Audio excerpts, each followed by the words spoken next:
Hello students, welcome to my channel fishery hub. आज हमका जो वीडियो है वो बहुत इंपॉर्टेंट होने वाला है, क्योंकि आज हम लोग डिस्कस करेंगे एक स्टूडेंट का जो डाउट होता है कि अगर हम फिशरीज़ में सिर्फ एक्सरसाइज करके जाए, जो लेसन के पीछे की एक्सरसाइज होती है, अगर हम वो करके जाए तो हम फिशरीज़ के पेपर में कितना स्कोर कर सकते हैं। इसका एक सिंपल सा आंसर है कि अगर आप सिर्फ एक्सरसाइज करके जाते हैं आप फिशरीज़ के पेपर में आराम से 175 प्लस स्कोर कर सकते हैं 200 में से। हमारा जो फिशरीज़ का पेपर होता है उसमें से 100 मार्क्स का तो सिर्फ प्रैक्टिकल ही होता है और 100 मार्क्स का आपका रिटर्न एग्ज़ाम होता है। इसमें से 50 मार्क्स का आपका पार्ट 1 होता है एंड 50 मार्क्स का पार्ट 2 होता है। तो ऐसा कुल मिला के आपका 200 में से पेपर निकल के आता है। फिशरीज़ का मार्क डिस्ट्रीब्यूशन होता है।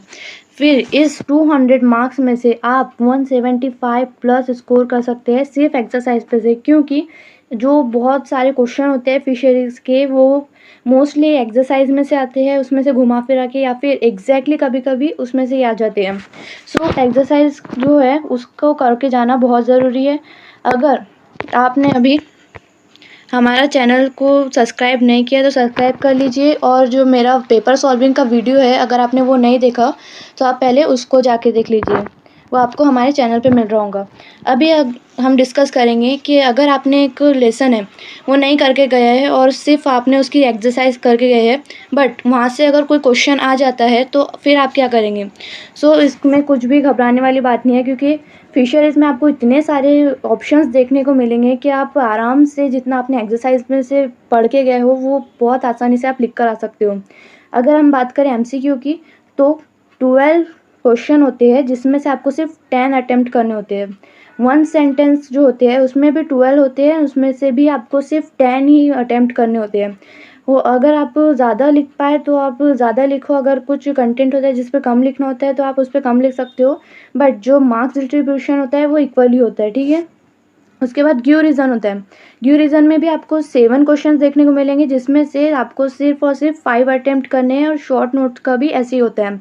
बट अगर हम बात करें क्वेश्चन नंबर 5 की, क्वेश्चन नंबर 5 में आपको कोई ऑप्शन नहीं देखने को मिलते हैं। क्यों? क्योंकि क्वेश्चन नंबर 5 में आपको कुछ रेफरेंस पॉइंट दिए होते हैं जिसको आपको एज अ रेफरेंस लेकर लिखना होता है। बट इसमें क्या होता है कि जो क्वेश्चन नंबर 2 है 1 सेंटेंस, क्वेश्चन नंबर 3 होता है जो व्यू रीज़न वाला, एंड क्वेश्चन नंबर 4 होता है शॉर्ट नोट वाला, एंड क्वेश्चन नंबर 5 होता है जिसमें आपको कुछ रेफरेंस पॉइंट दिए होते हैं, उस पेपर से आपको लिखना होता है। ऐसे चारों क्वेश्चन में से आपको कोई भी 3 क्वेश्चन ही अटेम्प्ट करने होते हैं। मतलब आपने अगर क्वेश्चन नंबर 5 को अवॉइड किया आपको सिर्फ question number 2, question number 3 and question number 4 को ही अटेम्प्ट करना होता है। अगर आप क्वेश्चन नंबर 5 को अवॉइड भी करते हो तो आप आराम से स्कोर कर सकते हो, क्योंकि आप इसको ऑप्शन में भी छोड़ सकते हो।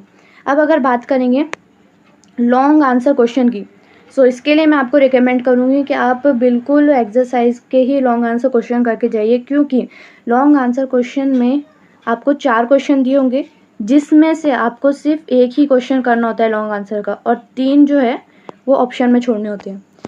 अगर आपने एक्सरसाइज के पीछे के ही क्वेश्चन करके गए तो एक ना एक तो क्वेश्चन वहाँ से आते ही आता है, जो कि 10 मार्क्स का होता है। आपने अगर वहाँ से ही क्वेश्चन किए तो आप कोई भी क्वेश्चन उसमें से 4 ऑप्शन में से कोई भी आप एक क्वेश्चन अच्छे से अटेम्प्ट कर सकते हैं, और जितना आपको जितना ज़्यादा आप इस पे लिख सकते हैं आप उतना लिखिए। 1 या 2 पेज तो आपको कंपलसरी होता है लिखना 10 मार्क्स के लिए। आप जो है एक्सरसाइज के पीछे का ये वाला क्वेश्चन करके जाइए, और हमारे चैनल पे जो आपको ये सारे लेसन की एक्सरसाइज है वो मिल रही होंगी। आप मेरे चैनल को सब्सक्राइब कर लीजिए, और अगर आपको ये वीडियो हेल्पफुल लगा तो आप लाइक कीजिए, आपके फ्रेंड्स के साथ शेयर कीजिए। Till then keep learning. Thanks for watching.